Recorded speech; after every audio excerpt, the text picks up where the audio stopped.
Hi friends, ಇದು ಮಸ್ತ್ಮಗ.com international bulletin ಸುತ್ತು ಜಗತ್ತು. ನಾನು ಅಮರ್ ಪ್ರಸಾದ್. ಇರಾನ್ನಲ್ಲಿ ದೊಡ್ಡ ಬೆಳವಣಿಗೆಯಾಗಿದೆ. ಇಬ್ರಾಹಿಂ ರೈಸಿ ನಿಧನದಿಂದ ತೆರವಾಗಿದ್ದ ಇರಾನ್ನ ಅಧ್ಯಕ್ಷ ಸ್ಥಾನಕ್ಕೆ ಸುಧಾರಣಾವಾದಿ ಅಂತ ಕರೆಯಲಾಗ್ತಿರೋ ಮಸೌದ್ ಪೆಜೆಶ್ಕಿಯನ್ ಆಯ್ಕೆಯಾಗಿದ್ದಾರೆ. ಜೂನ್ 28 ಮತ್ತು ಜುಲೈ 5ನೇ ತಾರೀಕು 2 ಹಂತಗಳಲ್ಲಿ ಇರಾನ್ ಅಧ್ಯಕ್ಷೀಯ ಚುನಾವಣೆ ನಡೆದಿತ್ತು. ಇದರಲ್ಲಿ ಎದುರಾಳಿ ಸೈದ್ ಜಲೀಲಿ ವಿರುದ್ಧ ಮಸೌದ್ 28 ಲಕ್ಷ ವೋಟ್ಗಳ ಅಂತರದಲ್ಲಿ ಗೆದ್ದಿದ್ದಾರೆ. ರಿಫಾರ್ಮಿಸ್ಟ್ ಪಕ್ಷದ ಕ್ಯಾಂಡಿಡೇಟ್ ಆಗಿದ್ದ ಇವರಿಗೆ 69 ವರ್ಷ ವಯಸ್ಸು. ಹಲವು ವಿವಾದಗಳನ್ನು ಕೂಡ ಮೈಮೇಲೆ ಹಾಕೊಂಡಿದ್ರು. ಹಿಜಾಬ್ ವಿರೋಧಿ ಪ್ರತಿಭಟನೆಯಲ್ಲೂ ಕೂಡ ಭಾಗಿಯಾಗಿದ್ರು.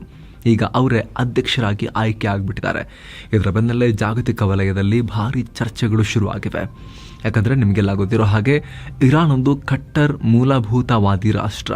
ಈ ಮುಂಚೆ ಇದ್ದ ಇಬ್ರಾಹಿಂ ರೈಸಿ ಅಂತೂ ಕಟ್ಟರ್ಗಳಲ್ಲೇ ಕಟ್ಟರ್ಪಂಥೀಯ, ಕಟ್ಟರ್ ಶಿಖಾಮಣಿ ಅಂತ ಹೇಳ್ಬೋದು, ಅಥವಾ ಕಟ್ಟರ್ ಶಿರೋಮಣಿ ಅಂತ ಹೇಳ್ಬೋದು ಇವ್ರನ್ನ. ಆ ರೀತಿ ಹಿಜಾಬ್ ವಿಚಾರದಲ್ಲಿ ಆತ ನಡೆದುಕೊಂಡ ರೀತಿಗೆ ಇಡೀ ಜಗತ್ತು ಬೆಚ್ಚಿ ಬಿದ್ದಿತ್ತು, ಆಘಾತಕ್ಕೊಳಗಾಗಿತ್ತು. ಅಲ್ಲಿನ supreme leader Ayatollah Ali Khamenei ಇರಾನನ್ನು ಉಕ್ಕಿನ ಪಂಜರದಂತೆ ಮಾಡಿ ಅಲ್ಲಿ ಮೂಲಭೂತವಾದವನ್ನು ಸುಭದ್ರವಾಗಿ ಅವರು ಕೂಡ ಸಾಕ್ತಾ ಇದ್ದಾರೆ. ಸೊ ಇಂಥ ಟೈಮಲ್ಲೇ ಈ ನಾಯಕ ಆಯ್ಕೆಯಾಗಿರೋದು ಮಹತ್ವ ಪಡ್ಕೊಳ್ತಾ ಇದೆ. ಅಂದ ಹಾಗೆ ಇರಾನ್ನಲ್ಲಿ ಸುಪ್ರೀಂ ದೇಶದ ಮುಖ್ಯಸ್ಥರಾಗಿರ್ತಾರೆ, ಸುಪ್ರೀಂ ಲೀಡರ್ ಅಂತ ಕರೆಸ್ಕೊಳ್ಳುವಂಥವ್ರು. ಎಲ್ಲ ಕಂಟ್ರೋಲ್ ಅವರ ಹತ್ರ ಇರುತ್ತೆ, ಈ ಖಮೇನಿ ಹತ್ರ. ಚುನಾವಣೆ ಕೂಡ ಪಾರದರ್ಶಕವಾಗಿರಲ್ಲ ಅನ್ನೋ ಆರೋಪ ಇದೆ. ಹೀಗಿದ್ರೂ ಅಲ್ಲಿ ಈ ಸುಧಾರಣಾವಾದಿ ಅಂತ ಕರೆಸ್ಕೊಂಡಿರೋ ಮನುಷ್ಯನ ಆಯ್ಕೆ ಕುತೂಹಲಕ್ಕೆ ಕಾರಣ ಆಗಿದೆ. ಆದರೆ ಇಲ್ಲೊಂದು ಟ್ವಿಸ್ಟ್ ಇದೆ.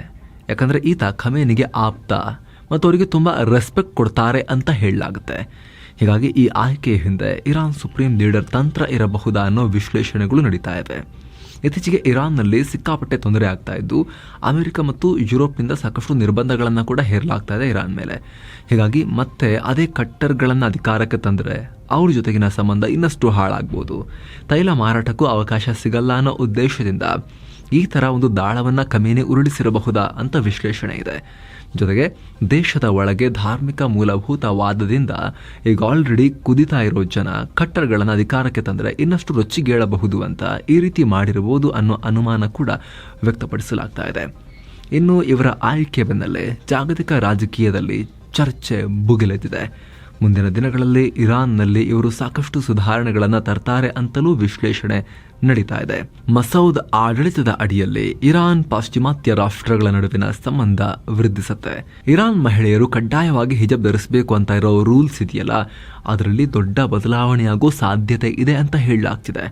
ಆದರೆ ಅಧಿಕಾರಕ್ಕೆ ಬಂದ ನಂತರ ಏನಾಗುತ್ತೋ ಗೊತ್ತಿಲ್ಲ. ಯಾಕಂದರೆ ಈ ಹೊಸ ಅಧ್ಯಕ್ಷ ಇದುವರೆಗೂ ಅಂಥದ್ದೇನು ಮಾಡಿಲ್ಲ. ಇನ್ನು ಈ ಮಸೌದ್ ಪೆಜೆಶ್ಕಿಯಾನ್ ಬಗ್ಗೆ ತಿಳ್ಕೊಳ್ಳೋದಾದರೆ, ಇವರ ತಂದೆ ಮತ್ತು ತಾಯಿ ಇರಾನ್ನಲ್ಲಿ ಬುಡಕಟ್ಟು ಜನಾಂಗಕ್ಕೆ ಸೇರಿದವರು. ತಂದೆ ಇರಾನಿಯನ್ ಅಜರ್ಬೈಜಾನೀಸ್, ತಾಯಿ ಕುರ್ದಿಶ್ ಹಿನ್ನೆಲೆಯನ್ನು ಹೊಂದಿದ್ದಾರೆ. ಹೀಗಾಗಿ ಇರಾನ್ನ ಶಿಯಾ ಅಲ್ಪಸಂಖ್ಯಾತ ಜನಾಂಗೀಯದ ಮೇಲೆ ಇವರು ಹೆಚ್ಚಾಗಿ ಫೋಕಸ್ ಮಾಡ್ತಾ ಇದ್ರು.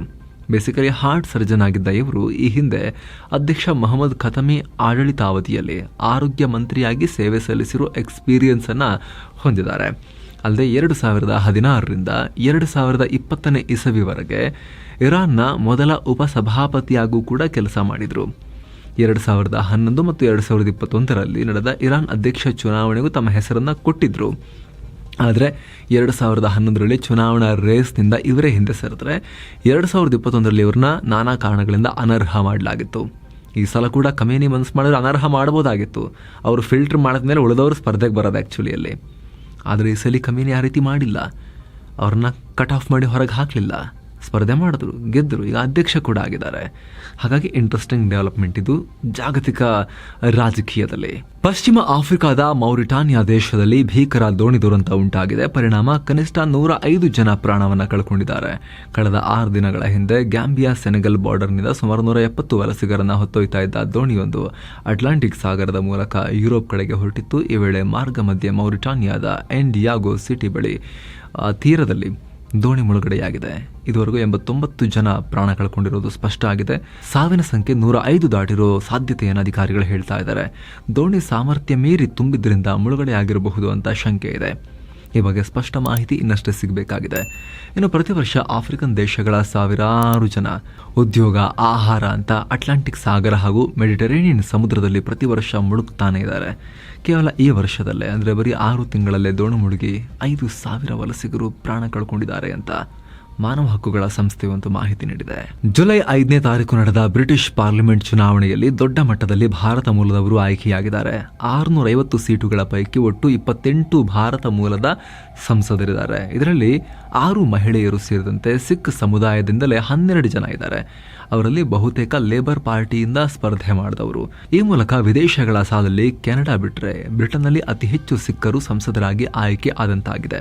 ಅಂದಹಾಗೆ ಕೆನಡಾದಲ್ಲೀಗ 18 ಸಿಖ್ ಸಂಸದರಿದ್ದಾರೆ. ಲೇಬರ್ ಪಾರ್ಟಿಯಿಂದ ಬ್ರಿಟಿಷ್ ತಮಿಳು ಸಂಸದೆಯಾಗಿ ಉಮಾ ಕುಮಾರನ್ ಆಯ್ಕೆಯಾಗಿದ್ದಾರೆ. ಇವರ ಪೋಷಕರು 80ರ ದಶಕದಲ್ಲಿ ಅಂದರೆ ಲಂಕಾದಲ್ಲಿ ಸಿಂಹಳಿಯರ ನಡುವೆ ದೊಡ್ಡ ಆಂತರಿಕ ಸಂಘರ್ಷ ನಡೀತಾ ಇತ್ತಲ್ಲ, ಆ ಟೈಮ್ನಲ್ಲಿ ಬ್ರಿಟನ್ಗೆ ಹೋಗಿ ಅಲ್ಲಿ ನೆಲೆಸಿದ್ರು. ಬ್ರಿಟಿಷ್ ಪಾರ್ಲಿಮೆಂಟ್ನಲ್ಲಿ ಲೇಬರ್ ಪಕ್ಷ ಭರ್ಜರಿ ಜಯಗಳಿಸಿದ ನಂತರ ಮಾತನಾಡಿದ ಬ್ರಿಟನ್ ನೂತನ ಪ್ರಧಾನಿ ಕಿಯರ್ ಸ್ಟಾರ್ಮರ್ ಯುಕೆಯನ್ನು ಹೊಸದಾಗಿ ಕಟ್ತೀನಿ ಅಂತ ಹೇಳಿದ್ದಾರೆ. ಅಲ್ಲದೆ ಆಡಳಿತದಲ್ಲಿ ಬದಲಾವಣೆಯ ಕೆಲಸ ಈ ಕ್ಷಣದಿಂದಲೇ ಶುರುವಾಗುತ್ತೆ. ಜನ ಮತ್ತೆ ನಂಬೋವರೆಗೂ ನಮ್ಮ ಸರ್ಕಾರ ಜನರ ಪರ ಹೋರಾಡ್ತಾನೆ ಇರುತ್ತೆ ಅಂತ ತಮ್ಮ ಮೊದಲ ಭಾಷಣದಲ್ಲಿ ಉಲ್ಲೇಖ ಮಾಡಿದ್ದಾರೆ. ಚುನಾವಣೆಯಲ್ಲಿ ಆಡಳಿತಾರೂಢ ಕನ್ಸರ್ವೇಟಿವ್ ಪಾರ್ಟಿಯ ಸೋಲಿನ ಹೊಣೆ ಹೊತ್ತು ರಿಷಿ ಸುನಾಕ್ ತಮ್ಮ ಕೊನೆ ಭಾಷಣ ಮಾಡಿದ್ದಾರೆ. ಈ ವೇಳೆ ಅವರ ಪಕ್ಕದಲ್ಲೇ ನಿಂತ ಅಕ್ಷತಾ ಮೂರ್ತಿ ಧರಿಸಿದ ಉಡುಪು ಈಗ ಭಾರಿ ಟೀಕೆಗೆ ಕಾರಣ ಆಗ್ತಾ ಇದೆ. ಅಕ್ಷತಾ ಮೂರ್ತಿ ಧರಿಸಿದ ಬಟ್ಟೆ 395 ಪೌಂಡ್ಸ್ ಮೌಲ್ಯದ್ದು ಅಂತ, ಅಂದರೆ 42,000 ರೂಪಾಯಿ ಮೌಲ್ಯದ್ದು ಅಂತ ಹೇಳಲಾಗ್ತಾ ಇದೆ. ಸೋತಿರೋ ಟೈಮ್ನಲ್ಲಿ ಈ ರೀತಿ ಕಾಸ್ಟ್ಲಿ ಬಟ್ಟೆ ಬೇಕಾ ಅಂತ ಅವ್ರನ್ನ ಸಿಕ್ಕಾಪಟ್ಟೆ ಟ್ರೋಲ್ ಮಾಡಲಾಗ್ತಾ ಇದೆ. ಅಕ್ಷತಾ ಮೂರ್ತಿಗೆ ಅವರಪ್ಪ ನಾರಾಯಣ ಮೂರ್ತಿ ಮಾಡಿಟ್ಟಿರೋ ಸಂಪತ್ತೇ ದೊಡ್ಡ ಪ್ರಾಬ್ಲಮ್ ಆಗಿದೆ. ಪ್ರತಿ ಸಲ ನೀವು ಶ್ರೀಮಂತರು, ನಿಮಗೇನು ಗೊತ್ತಾಗುತ್ತೆ. ಅವರ ಪತಿ ರಿಷಿ ಸುನಾಕ್ ಕೂಡ ಅಷ್ಟೇ, ಶ್ರೀಮಂತ ಹೆಂಡತಿ ಗಂಡ ಬಿಡಿ, ನಿಮಗೆ ಗೊತ್ತಾಗಲ್ಲ, ನೀವು ಲಕ್ಸುರಿ ಬಿಡಿ, ಈ ರೀತಿ ಅಧಿಕಾರಕ್ಕೆ ಬಂದಲ್ಲಿಂದ ಬರೀ ಟ್ರೋಲೇ ಆಗ್ತಿದ್ದಾರೆ ಗಂಡ ಹೆಂಡತಿಯವರು. ಗಾಜಾದಲ್ಲಿ ದಾಳಿ ಮುಂದುವರೆಸಿರೋ ಇಸ್ರೇಲ್ ಅಥವಾ ವೆಸ್ಟ್ ಬ್ಯಾಂಕ್ನಲ್ಲೂ ಕೂಡ ಸ್ಫೋಟಕ ಸುರಿದಿದೆ. ಅಲ್ಲಿನ ಜನಿನ್ ಸಿಟಿ ಮೇಲೆ ನಡೆಸಿದ ದಾಳಿಗೆ 7 ಪ್ಯಾಲೆಸ್ತೇನಿಯರು ಪ್ರಾಣ ಕಳ್ಕೊಂಡಿದ್ದಾರೆ ಅಂತ ಪ್ಯಾಲೆಸ್ತೇನ್ ಅಧಿಕಾರಿಗಳು ತಿಳಿಸಿದ್ದಾರೆ. ಆದರೆ ನಾವು ಭಯೋತ್ಪಾದನಾ ನಿಗ್ರಹ ಚಟುವಟಿಕೆ ಭಾಗವಾಗಿ ಈ ಏರ್ ಸ್ಟ್ರೈಕ್ ನಡೆಸಿರೋದಾಗಿ ಇಸ್ರೇಲ್ ಸೇನೆ ಹೇಳಿದೆ. ಜೊತೆಗೆ ಕಟ್ಟಡವೊಂದರಲ್ಲಿ ಹಲವಾರು ಉಗ್ರರು ಅಡಗಿ ಕುಳಿತಿದ್ರು. ಈ ವೇಳೆ ನಾವು ಅವರನ್ನ ಸುತ್ತುವರೆದಾಗ ಗುಂಡಿನ ಚಕಮಕಿಯಾಗಿತ್ತು. ಸೊ ಹಲವು ಉಗ್ರಗಾಮಿಗಳನ್ನು ನಾವು ಹೊಡೆದುರುಳಿಸಿದ್ದೀವಿ ಅಂತ ಇಸ್ರೇಲ್ ಸೇನೆ ಮಾಹಿತಿ ನೀಡಿದೆ. ಇನ್ನು ಮೃತಪಟ್ಟವರಲ್ಲಿ 4 ತನ್ನ ಸಂಘಟನೆಗೆ ಸೇರಿದವರು ಅಂತ ಸ್ವತಃ ಜಿಹಾದಿ ಉಗ್ರ ಸಂಘಟನೆಯೊಂದು ಹೇಳಿಕೊಂಡಿದೆ. ಇನ್ನು ಗಾಜಾದಲ್ಲಿ ಯುದ್ಧ ತೀವ್ರಗೊಳ್ತಿದ್ದ ಹಾಗೆ ಅಲ್ಲಿ ನಿರಾಶ್ರಿತರ ಸಂಖ್ಯೆ ಕೂಡ ಜಾಸ್ತಿ ಆಗ್ತಾ ಇದೆ. ಹೀಗಾಗಿ ಗಾಜಾದ ಅತಿ ದೊಡ್ಡ ಫುಟ್ಬಾಲ್ ಸ್ಟೇಡಿಯಂ ಈಗ ನಿರಾಶ್ರಿತರ ಕ್ಯಾಂಪ್ ಆಗಿ ಬದಲಾಗ್ಬಿಟ್ಟಿದೆ. ಗಾಜಾದ ಯಾರ್ಮೌಕ್ ಸ್ಟೇಡಿಯಂನಲ್ಲಿ ಸಾವಿರಾರು ಜನ ಪ್ಯಾಲೆಸ್ತೇನಿಗಳು ಆಶ್ರಯ ಪಡೆಯೋಕೆ ಶುರು ಮಾಡಿದ್ದಾರೆ. ಈಗ ಮತ್ತೊಂದು ಕಡೆ ಇಸ್ರೇಲ್ ಒತ್ತೆಯಾಳುಗಳನ್ನು ಬಿಡುಗಡೆ ಮಾಡೋಕೆ ಅಮೆರಿಕದ ಪ್ರಪೋಸಲ್ ಅನ್ನು ಇದೀಗ ಹಮಾಸ್ ಒಪ್ಕೊಂಡಿದೆ ಅಂತ ಮತ್ತೊಮ್ಮೆ ವರದಿ ಬರ್ತಾ ಇದೆ. ಆದರೆ ಈ ಒಪ್ಪಂದಕ್ಕೆ ಸಹಿ ಹಾಕೋ ಮೊದಲು ಶಾಶ್ವತ ಕದನ ವಿರಾಮಕ್ಕೆ ಇಸ್ರೇಲ್ ಮೊದಲು ಒಪ್ಪಿಗೆ ಕೊಡಬೇಕು ಅಂತ ಕಂಡೀಷನ್ ಕೂಡ ಹಾಕಿದಾರಂತೆ. ಹಾಗಾಗಿ ಇವರು ಒಂದ್ಸಲ ಒಪ್ಪೋದು, ಅದು ಕಂಡೀಷನ್ ಹಾಕೋದು, ಆಮೇಲೆ ಒಪ್ಪಲ್ಲ ಅಂತ ಹೇಳೋದು, ಕೆಲವೊಂದ್ಸಲ ಯಾವ ಕಂಡೀಷನ್ ಮೇಲೆ ಏನಿಲ್ಲ ನಾವು ಒಪ್ಪದೆಲ್ಲ ಫೈಟ್ ಮಾಡ್ತಾ ಇರ್ತೀವಿ ಅಂತ ಹೇಳೋದು, ಈ ರೀತಿ ನಡೀತಾನೆ ಇದೆ, ಏರುಪೇರು ನಡೀತಾನೆ ಇದೆ. ಎಲ್ಲಿಗೂ ಹೋಗ್ತಾ ಇಲ್ಲ ಈ ಕದನ ವಿರಾಮದ ಮಾತುಕತೆ. ಇತ್ತೀಚೆಗೆ ನಡೆದ ಅಮೆರಿಕ ಅಧ್ಯಕ್ಷೀಯ ಚುನಾವಣೆ ಡಿಬೇಟ್ನಲ್ಲಿ ಅಮೆರಿಕ ಅಧ್ಯಕ್ಷ ಡೆಮೊಕ್ರೆಟಿಕ್ ಅಭ್ಯರ್ಥಿ ಜೋ ಬೈಡನ್ ಕಳಪೆ ಪ್ರದರ್ಶನ ನೀಡಿದ್ರು. ಇದಾದ ಬಳಿಕ ಅವರಿಗೆ ತೀವ್ರ ಟೀಕೆಗಳು ವ್ಯಕ್ತ ಆದವು. ಇದರ ನಡುವೆಯೇ ಬೈಡನ್ ಮತ್ತೆ ಆರ್ಭಟಿಸಿದ್ದಾರೆ. ನಾನೀಗ ಅಧ್ಯಕ್ಷೀಯ ಚುನಾವಣೆಯ ರೇಸ್ನಲ್ಲಿದ್ದೇನೆ, ಪುನಃ ಗೆಲ್ತೇನೆ, ಡೊನಾಲ್ಡ್ ಟ್ರಂಪ್ರನ್ನು ಸೋಲಿಸಿ ಮತ್ತೊಮ್ಮೆ 2024ರಲ್ಲಿ ಅಮೆರಿಕ ಅಧ್ಯಕ್ಷನಾಗಿ ಆಯ್ಕೆ ಆಗ್ತೀನಿ ವರ್ಷ ಅಂತ ಇಂಟರ್ವ್ಯೂ ಒಂದರಲ್ಲಿ ಹೇಳಿಕೆಯನ್ನು ಕೊಟ್ಟಿದ್ದಾರೆ. ಮಹತ್ವದ ಬೆಳವಣಿಗೆಯಲ್ಲಿ ಬಾಂಗ್ಲಾ ಪ್ರಧಾನಿ ಶೇಖ್ ಹಸೀನಾ 3 ದಿನಗಳ ಚೀನಾ ಪ್ರವಾಸ ಕೈಗೊಂಡಿದ್ದಾರೆ. ಚೀನಾದ ಪ್ರೀಮಿಯರ್ ಲಿ ಕಿಯಾಂಗ್ ಅವರ ಆಹ್ವಾನದ ಮೇರೆಗೆ ಜುಲೈ 8ರಿಂದ 10ನೇ ತಾರೀಕಿನ ತನಕ ಚೀನಾಗೆ ಭೇಟಿ ಕೊಡ್ತಾ ಇದ್ದಾರೆ. ಈ ಟೈಮ್ನಲ್ಲಿ ಉಭಯ ದೇಶಗಳು ದ್ವಿಪಕ್ಷೀಯ ಸಂಬಂಧದ ಬಗ್ಗೆ ಮಾತಾಡ್ತಾರೆ. ಅಲ್ಲದೆ ಚೀನಾದಿಂದ ಬಾಂಗ್ಲಾದೇಶ ಒಟ್ಟು $20 ಬಿಲಿಯನ್ ಅಂದರೆ 1.66 ಲಕ್ಷ ಕೋಟಿ ರೂಪಾಯಿ ಸಾಲವನ್ನು ಕೂಡ ಪಡೆಯುತ್ತೆ. ಈ ಪೈಕಿ $15 ಬಿಲಿಯನ್ ಅಂದರೆ 1.24 ಲಕ್ಷ ಕೋಟಿ ರೂಪಾಯಿ ಬಾಂಗ್ಲಾದೇಶದ ಮೂಲಸೌಕರ್ಯ ಯೋಜನೆಗಳಿಗೆ ಮೀಸಲಿಡಲಾಗುತ್ತೆ. ಹಾಗೂ ಇನ್ನುಳಿದ $5 ಬಿಲಿಯನ್ ಅಂದರೆ 41.5 ಸಾವಿರ ಕೋಟಿ ರೂಪಾಯಿಯನ್ನು ಚೀನಾದಿಂದ ಆಮದು ಮಾಡಿಕೊಳ್ಳೋಕೆ, ಪೇಮೆಂಟ್ ಸಿಸ್ಟಮ್ ಸುಲಭಗೊಳಿಸೋಕೆ ಅಲೋಕೇಟ್ ಮಾಡಲಾಗುತ್ತೆ. ಅಂದಹಾಗೆ ಇತ್ತೀಚೆಗೆ ಭಾರತಕ್ಕೆ 2 ಸಲ ಶೇಖ್ ಹಸೀನಾ ಭೇಟಿ ಕೊಟ್ಟಿದ್ರು. ಅದರ ಬೆನ್ನಲ್ಲೇ ಈಗ ಚೀನಾಗೂ ಭೇಟಿ ಕೊಟ್ಟಿರೋದು ಮಹತ್ವ ಪಡ್ಕೊಳ್ತಾ ಇದೆ. ಇವರು ಚೆನ್ನಾಗಿ ಬ್ಯಾಲೆನ್ಸ್ ಮಾಡ್ತಾರೆ ಎರಡೂ ಕಡೆ. ಬಟ್ ಭಾರತವನ್ನು ಚೆನ್ನಾಗಿ ನೋಡ್ಕೊತಾರೆ, ಬಟ್ ಚೀನಾದೊಟ್ಟಿಗೂ ಬ್ಯಾಲೆನ್ಸ್ ಮಾಡ್ತಾರೆ. ಜೈಲಲ್ಲಿರೋ ಪಾಕ್ ಮಾಜಿ ಪ್ರಧಾನಿ ಇಮ್ರಾನ್ ಖಾನ್ ಇದೀಗ ಪಾಕ್ ನ್ಯಾಯಾಂಗ ವ್ಯವಸ್ಥೆ ವಿರುದ್ಧ ರೊಚ್ಚಿಗೆದ್ದಿದ್ದಾರೆ. ಪಾಕ್ ಮುಖ್ಯ ನ್ಯಾಯಮೂರ್ತಿಗಳ ಮೇಲೆ ವಿಶ್ವಾಸ ಇಲ್ಲ ಅಂತ ಜೈಲಿನೊಳಗೆ ಕೂತು ಇಮ್ರಾನ್ ಉಪವಾಸ ಸತ್ಯಾಗ್ರಹ ಮಾಡ್ತಾರೆ ಅಂತ ಅವರ ಪಾರ್ಟಿ ಹೇಳ್ಕೊಂಡಿದೆ.